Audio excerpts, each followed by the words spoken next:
নমস্কার, আজ আবার একটা ভিডিও নিয়ে হাজির। রাজ্যে বড়সড় সাফল্য পাওয়ার পরে এবার কেন্দ্রীয় স্তরে কিন্তু বিজেপির কপাল খুলতে চলেছে, মানে রাজ্য বিজেপির নেতাদের কপাল খুলতে চলেছে। রাজ্যে বিজেপি সরকার তৈরি করেছে, তৃণমূল কংগ্রেসকে একেবারে পরাজিত করেছে, ধুয়ে মুছে সাফ করে দেওয়ার মতন অবস্থা তৃণমূল কংগ্রেসের। ৮০টা মতো আসন পেয়েছে এবং বিজেপি ২০৭টা আসন পেয়ে এ রাজ্যে সরকার গঠন করেছে। শুভেন্দু অধিকারী তিনি মুখ্যমন্ত্রী হয়েছেন, দিলীপ ঘোষ, অগ্নিমিত্রা পালরা তার মন্ত্রিসভাতে স্থান পেয়েছে। অপরদিকে শোনা যাচ্ছে যে রাজ্য বিজেপির এই যে সাফল্য, সেই সাফল্যের পরে দু একজন রাজ্য নেতার কিন্তু কপাল খুলতে চলেছে কেন্দ্রীয় স্তরে। তারা কেন্দ্রীয় মন্ত্রী হয়ে যেতে পারেন। হ্যাঁ, ঠিকই শুনছেন, কেন্দ্রীয় মন্ত্রিত্ব পেতে পারেন, হয়তো পূর্ণমন্ত্রীও পেতে পারেন।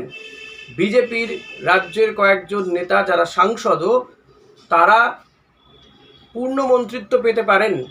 এ রাজ্য থেকে পূর্ণমন্ত্রী হতে পারেন বা মন্ত্রীর সংখ্যা আরও বাড়তে পারে, এমন একটা ইঙ্গিত কিন্তু পাওয়া যাচ্ছে। দেখুন, রাজ্য সরকার তো গঠন হয়ে গেছে, বিধানসভায় বিধায়করা শপথ নিয়েছেন, স্পিকার ঠিক হয়ে গেছে, রথীন্দ্রনাথ বোস তিনি স্পিকার হয়েছেন, কিন্তু রাজ্য মন্ত্রিসভার এক্সটেনশন এখনো হয়নি। মাত্র 5জন, মানে মুখ্যমন্ত্রীকে ছাড়া 5জন মন্ত্রী নিয়ে চলছে, মন্ত্রিত্ব চলছে বা মন্ত্রিসভা চলছে। অতি অবশ্যই একা মুখ্যমন্ত্রীর কাঁধেই রয়েছে 42টার মতন দপ্তর। অতি অবশ্যই এটা সম্প্রসারণ প্রয়োজন, কারণ একজনের পক্ষে এতগুলো দপ্তর দেখা সম্ভব নয় কখনোই। শিক্ষা, স্বাস্থ্য, তারপরে আইন, অর্থনীতি সবচেয়ে বড় কথা। তো সেই জায়গাগুলোতে মন্ত্রীর প্রয়োজন, কিন্তু এখনো পর্যন্ত সেটা বিভাজন করে উঠতে পারেনি ভারতীয় জনতা পার্টি। শোনা যাচ্ছে যে অমিত শাহ তিনি আসবেন, তিনি এসে বৈঠক করবেন বিধায়কদের সঙ্গে, তারপরে ঠিক হবে যে আর বাকি কে কে মন্ত্রী হবেন এ রাজ্য থেকে, বা এই রাজ্যের বিজেপির পক্ষ থেকে কে কে মন্ত্রী হবেন। স্বপন দাশগুপ্ত কিংবা শঙ্কর ঘোষ, এদের কিন্তু মন্ত্রী হওয়ার একটা সম্ভাবনা রয়েছে। পাশাপাশি রুদ্রনীল বলুন, সজল ঘোষ বলুন, বরানগরের বিধায়ক, তাদের নাম আলোচনায় শোনা যাচ্ছে। কিন্তু এখনো পর্যন্ত যেহেতু কাউকে মন্ত্রী করা হয়নি, এটা নিয়ে একটা মিটিং হবে, তারপরে মন্ত্রিসভা ঠিক হবে, মানে আরও এক্সটেনশন হবে এ নিয়ে।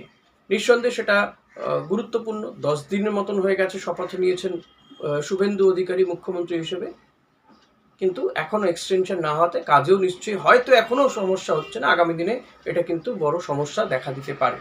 আর প্রত্যেকটা মুহূর্তে কিন্তু তাদেরকে তুলনা করা হবে পূর্ববর্তী সরকারের সঙ্গে। এমনিতেই বুলডোজার চলে এসছে, ভাঙচুর চলছে, হতে পারে সেটা বেআইনি, কিন্তু এটা নিয়েও কিন্তু সরকারের কাটাছেঁড়া চলছে, কিন্তু কোথাও কোথাও হয়তো অল্প বিস্তর, বাট শুরু হয়ে গেছে। তবে হ্যাঁ, শুভেন্দু অধিকারী বেশ কিছু পদক্ষেপ নিঃসন্দেহে প্রশংসাও কুড়িয়েছে। আরএসএসও তাকে ঘরের ছেলে বলছে এখন। এমত অবস্থায় শোনা যাচ্ছে যে এই যে মন্ত্রিসভা তৈরি করা হবে, তাতে আরএসএস এর যথেষ্ট ভূমিকা থাকবে। আরএসএস এমন কিছু লোককেই চাইছেন যাদের একটা আরএসএস ব্যাকগ্রাউন্ড রয়েছে। এরকম কিছু নেতাকে আমরা হয়তো আগামী দিনে এ রাজ্যের মন্ত্রী হিসেবে দেখতে পারবো। যেমনটা এই যে রথীন্দ্রনাথ বোসকে যে স্পিকার করা হলো, তার পেছনে কিন্তু এই কারণটাই ছিল। তবে অর্থমন্ত্রী কে হবেন, বিজেপির যারা বিধায়ক 207 জন বিধায়কের মধ্যে তেমন মুখ কাউকে পাওয়া যাচ্ছে না।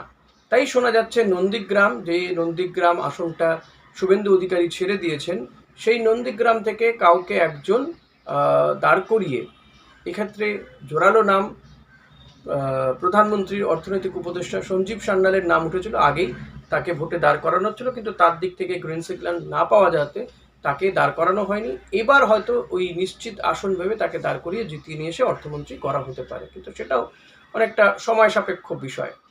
এর মধ্যে বাজেটও পেশ করতে হবে, অনেক কিছু বিষয় রয়েছে। তো সেই দিক থেকে দেখতে গেলে একটা সমস্যা কিন্তু আভাস পাওয়া যাচ্ছে, সমস্যায় পড়তে পারে রাজ্য মন্ত্রিসভা, রাজ্যের সরকার। বিজেপি চাইছে, বিজেপি এবং রাজ্যের সরকারের মধ্যে একটা যাতে একটা লাইন টানা থাকে, দল আর সরকার যাতে এক না হয়ে যায়, সেটা কতদূর তারা করতে পারবে সেটা একটা বড় বিষয়। আর এক্ষেত্রে শ্রমিক ভট্টাচার্য তিনি কিন্তু বলেই দিচ্ছেন যে তারা চান এই লাইনটা থাকুক, চওড়া হোক আরও, বরং সরকার সরকারের মতো চলবে, দল দলের মতো চলবে। তো শ্রমিক ভট্টাচার্য রাজ্য বিজেপির সভাপতি, অনেকটা দেরিতে তার নাম ঘোষণা হয়েছে, তারও বেশ কয়েক মাস পরে তিনি গিয়ে কমিটি পেয়েছেন, নির্বাচন পুরোপুরি চলে এসছে এবং নির্বাচনে সাফল্য বললে কম বলা হবে, বিরাট সাফল্য। তো এহেন শ্রমিক ভট্টাচার্য তিনি আগেই রাজ্যসভার সাংসদ হয়েছেন, এবার কিন্তু তিনি মন্ত্রিত্বও পেতে চলেছেন। হ্যাঁ, শ্রমিক ভট্টাচার্য তিনি কিন্তু এবার মন্ত্রী হতে চলেছেন বলে জানা যাচ্ছে। এর পাশাপাশি আরও একজন মন্ত্রী হবেন, বিজেপির আরও একজন সাংসদ, তিনিও মন্ত্রী হতে পারেন। এমনিতেই আমরা জানি যে এই রাজ্য থেকে মন্ত্রী রয়েছেন প্রাক্তন বিজেপির প্রাক্তন রাজ্য সভাপতি সুকান্ত মজুমদার, তিনি দুটি দপ্তরের প্রতিমন্ত্রী রয়েছেন। শান্তনু ঠাকুর, আরও দুজনকে কিন্তু মন্ত্রী করা হতে পারে বলে জানা যাচ্ছে, যার মধ্যে শ্রমিক ভট্টাচার্য এবং সৌমিত্র খাঁয়ের নাম শোনা যাচ্ছে। বিষ্ণুপুরের সাংসদ, তাকেও কিন্তু এই মন্ত্রিত্ব দেওয়া হতে পারে। এখন এর মধ্যে কেউ একজন হয়তো পেতে পারেন, পূর্ণ মন্ত্রিত্ব পেতে পারেন। কারণ অনেকেই মনে করেছিলেন যে শ্রমিক ভট্টাচার্যই হয়তো মুখ্যমন্ত্রী হবেন বিজেপি এ রাজ্যে জেতাতে, কিন্তু সেটা না হওয়াতে, কারণ শুভেন্দু অধিকারী দুটি কেন্দ্রে জয়লাভ করাতে এবং দুবার সিটিং সিএমকে হারানোর পরে শুভেন্দু অধিকারী ছাড়া আর কোনো নাম হওয়ার মতন জায়গাতে ছিল না। তো শ্রমিক ভট্টাচার্যকে যে কারণে কিছুটা পুরস্কারও দেওয়া হবে, তার পদোন্নতি হবে বলা যেতে পারে মন্ত্রিত্ব তিনি পেলে। মার্জিত, রুচিসম্পন্ন এমন একজন নেতাকে যদি মন্ত্রিত্ব দেওয়া হয়, সেটা রাজ্য বিজেপির জন্যও ভালো হবে।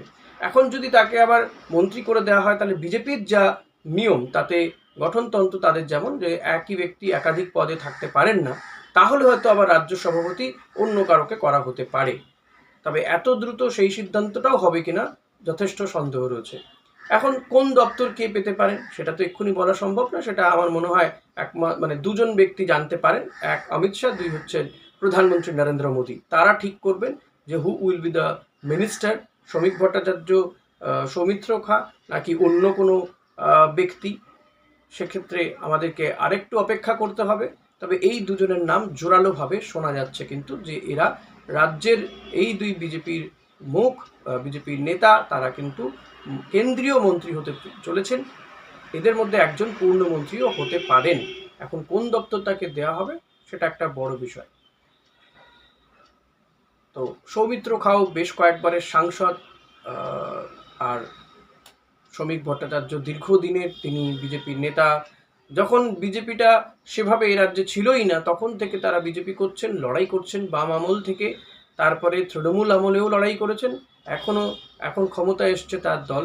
তো তার একটা পুরস্কার প্রাপ্য, যেমনটা রাহুল সিনহা পুরস্কার পেয়েছেন, সাংসদ হয়েছেন, শ্রমিক ভট্টাচার্যও সাংসদ হয়েছেন। এবার শ্রমিক ভট্টাচার্য আরেকটু বেশি পুরস্কার পেতে চলেছেন রাজ্যে এই বিজেপির সাফল্যের পরে। তো দেখা যাক শ্রমিক ভট্টাচার্য পূর্ণমন্ত্রী হন, নাকি আবারও এই রাজ্যে এই বাঙালি কোনো পূর্ণমন্ত্রী না করে আবারও কোনো একজনকে প্রতিমন্ত্রী করা হয়, একজন বা দুজনকে প্রতিমন্ত্রী করা হয়, সেদিকে তো অতি অবশ্যই নজর রাখতে হবে। তবে এটা কিন্তু গুরুত্বপূর্ণ হবে যদি এখান থেকে কাউকে পূর্ণমন্ত্রিত্ব দেওয়া হয়, কারণ যে বিরাট সাফল্য তারা পেয়েছে, তাতে বিজেপি নেতারা তো ডিজার্ভ করে, অন্তত একজন পূর্ণমন্ত্রিত্ব তো ডিজার্ভ করেই তারা।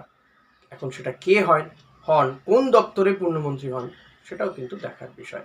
আজ ভিডিওটা এখানেই শেষ করছি, আর বড় করলাম না। ভিডিওগুলো দেখুন, আপনারা অনেকেই হয়তো একটু মুষড়ে পড়েছেন, অনেকে খুব আনন্দ পেয়েছেন, অন্য ভিডিওগুলো দেখছেন না। প্লিজ ভিডিওগুলো দেখুন, সাবস্ক্রাইব করুন চ্যানেলকে এগিয়ে নিয়ে যেতে আপনারা সহযোগিতা করুন। দেখুন, আমি চেষ্টা করি নিরপেক্ষ থাকার, কোনো পক্ষের হয়ে কথা বলতে আমি চাই না। ইউটিউবে এখন একটা কিছু এই পলিটিক্যাল যারা ভিডিও করে, তাদের মধ্যে একটা ট্রেন্ড হয়েছে একেবারে একটা দিকে ঝুঁকে গিয়ে ভিডিও করা। ঝুঁকে গিয়ে শুধু নয়, সেই দলের স্পোক্স পার্সনরাও তাদের থেকে ছোট হয়ে যায়। আমি সেটা করতে চাই না। আমি যেমন বর্তমান রাজ্য সরকারের সমালোচনাও করব, কেন্দ্রীয় সরকারের সমালোচনাও করব, বিরোধী দলে কিছু ভুল দেখলেও সমালোচনা করেছি, করবো আগামী দিনে। সো প্লিজ আমার ভিডিও দেখুন, সাবস্ক্রাইব করুন, দেখুন না, ভালো লাগবে। Thank you.